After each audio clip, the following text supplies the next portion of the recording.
Blessed day everyone, welcome po sa ating daily devotions, and as we continue our reflections on James, particularly James chapter 3, nagpatuloy po ang discussion ni James with regards to the tongue. Remember, napaka-importante nitong discussion na ito with regards to the tongue or our speech.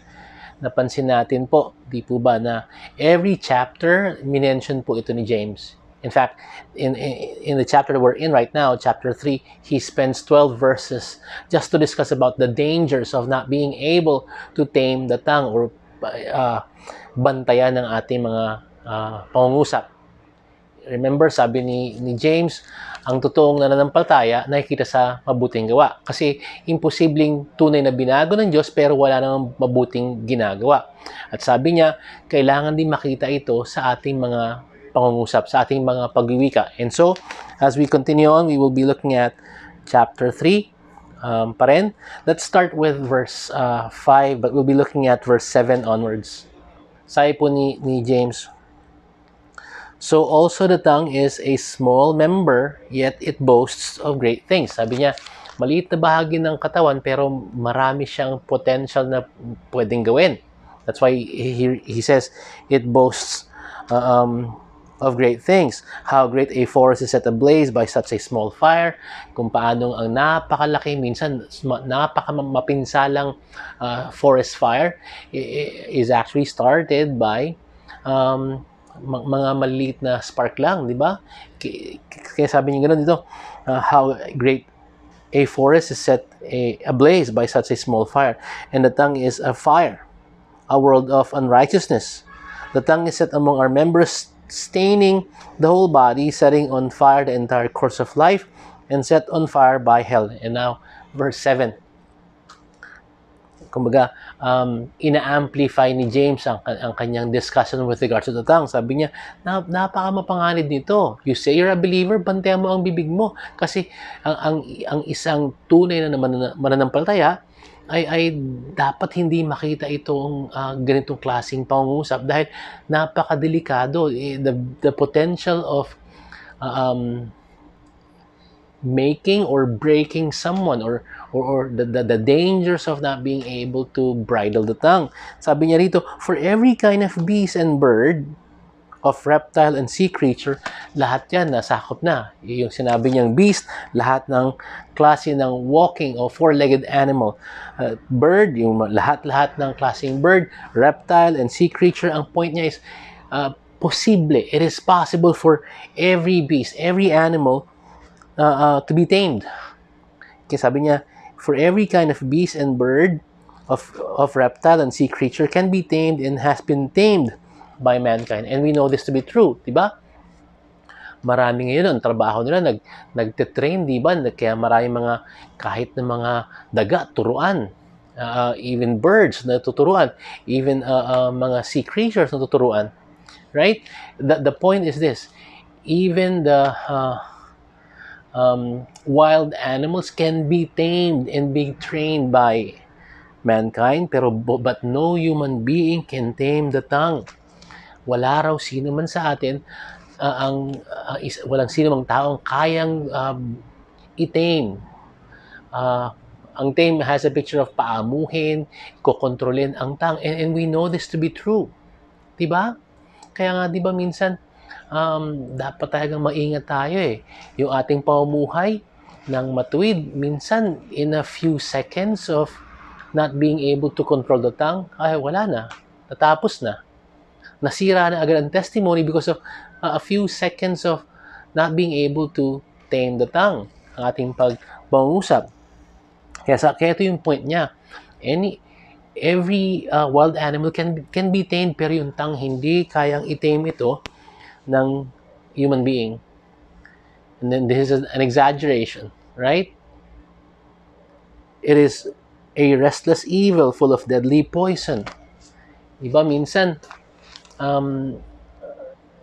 hindi lang minsan, actually madalas na ang mga pangungusap natin ay nakasira ng napakaraming mga reputasyon at mga napakaraming mga disposisyon. Right? So sabi niya, kaya hinalin tuloy niya na sa isang lason.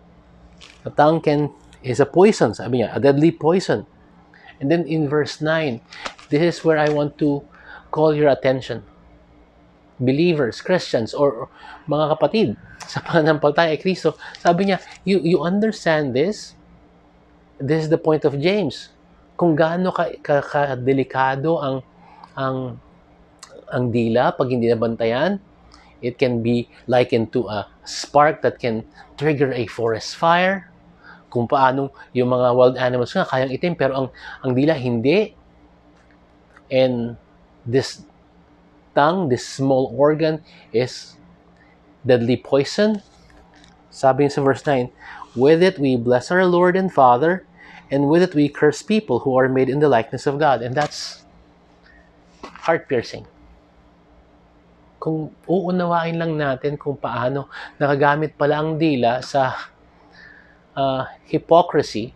I mean, you profess and praise the name of the Lord while you sing, while you say blessings sa Panginoon Diyos. Tapos, ito rin the same tongue is the one that you use to belittle people, curse people pa nga sabi rito eh. And by the way, sabi ni James, sila ay made in the likeness of God. How can that be? You are praising God and you are cursing those whom He made in His image? Sabi niya rito, from the same mouth come blessing and cursing. And ito yung panawagan ni James. My brothers, again, speaking to the believers. Speaking to us. Brethren, sabi niya, these things ought not to be so.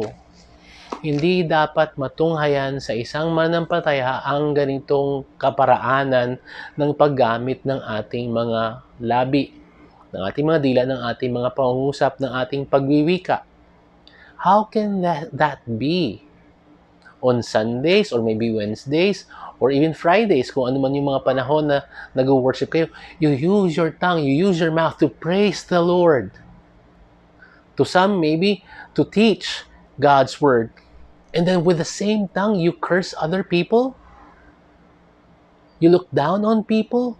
People who are made in God's image? How can that be? Sabi niya, my brothers, this ought not to be so. Translation, hindi bagay ang ganitong pangungusap sa isang binago ng Diyos. Tas sabi niya, does a spring pour forth from the same opening from fresh and salt water? Pwede bang ang tubig tabang magkaroon ng tubig alat? O yung body of water na known to be a body of water na salt water, pwede ba maging tabang? Or vice versa? Tas sabi niya, can a fig tree, my brothers, bear olives? Or a grapevine produce figs? Hindi po pwede. Hindi pwedeng mamunga ng ibang bunga ang isang puno. You say you're a believer, and then we go now to the argument of James. You say you have faith, I'll show it with my works. You say you have faith, I'll show it with my speech. That's the point of James here. And I pray, mga kapatid, hindi lang dahil devotion, dahil mairaos lang natin itong araw-araw natin pinapakinggan, minsan nilalike pa natin, or I don't know, if you would dislike this, I actually don't care if you don't like this, but this is actually God's truth. From the heart of God to our hearts. Imposibleng hindi natin maunawaan ito. With the same mouth we bless God. With the same mouth we pray. With the same mouth we praise God. And tapos ito rin yung mouth na ginagamit natin para manira ng tao. Para gumawa ng istorya. Para i-malign ang ibang tao. And sabi ni James, my brothers, this ought not to be so. And so I speak to all of us, hindi dapat ganito ang ating speech. Kung paano hindi dapat ganito ang ating paggawi, hindi dapat ganito ang ating mga labi. Right? Bakit? Kasi sa natural realm, imposibleng magkaroon ng tubig tabang ang Pacific Ocean at imposibleng maging maalat ang isang freshwater body of water. Hindi pwede magbunga ng ibang puno ay ng ibang bunga ang isang puno. ganun din po ang isang mananampalataya. One who claims to have faith would be seen in his or her good works. One who professes to have saving faith will be evidenced by his godly speech. This is thought-provoking at heart-piercing. And I pray, sana po, kung tayo tinatamaan, praise the Lord. Ibig sabihin, kumikilos ang banal na spirito sa ating mga puso. Right? And so, with that, let me pray for us. That's how we end chapter 3. Tomorrow, we'll be looking at the next section ng sulat ni James. Right? But for now, praise the Lord for what He has taught us today. Meron pa lang ilang verses sa chapter 3. Right? Sige po. Let's pray. Lord, we pray na sana po, kahit ito'y pinapanood lang namin virtually, and sa YouTube or nasa website, pwede namin i-pause. Minsan nga, pwede namin i-fast forward. Lord, sana po, pahintulutan nyo sa inyo pong biyaya na naunawaan namin ang sinabi nyo sa amin ngayong araw na ito through your word. That how hypocritical it is, Lord, for us to be praising you with our lips and curse others with the same lips, with the same tongue. Kagaya na sinabi ni James, this should not be so. And we understand, Lord, na we still are frail, we still have our weaknesses. Madalas pa rin kami makaranas ng bitterness and galit sa puso namin. Pero Lord, salamat sa pagpapaalala niyo sa amin na we have the Holy Spirit to help us out with these weaknesses. And so Lord, we pray that you'd bless our tongue today.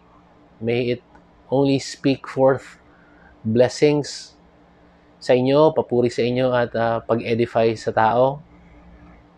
And we pray, Lord, na sana po tulutan nyo na maunawaan namin, hindi po yung mga kinakain namin o anuman ang mapasa ay mga bibig ang nagde-defile sa amin, kundi bagkos ito yung mga salitang lumalabas sa aming mga labi ang nagde-defile sa amin. And so we pray that you would help us out in our struggle with taming and bridling and controlling our tongue. Nawa ang bawat dila ay nakaukol lamang po sa inyo. Papuri sa inyo. We pray that gamitin niyo po ang pag-aaral na ito, ang paalala na ito upang hamunin ng bawat isa na tunay nga pong bantayan ng aming mga dila. We thank you, Lord. We love you. We ask forgiveness for the many times, Lord, we have hurt you and offended you with our tongues. We commit to you the rest of the day at kayo po nawa ang mapupurihan sa araw na ito. Sa pangalan mo, Jesus. Amen. God bless you. It is sobering, right? Pero salamat sa Diyos sa kanyang salita. See you tomorrow. Ingat po kayo.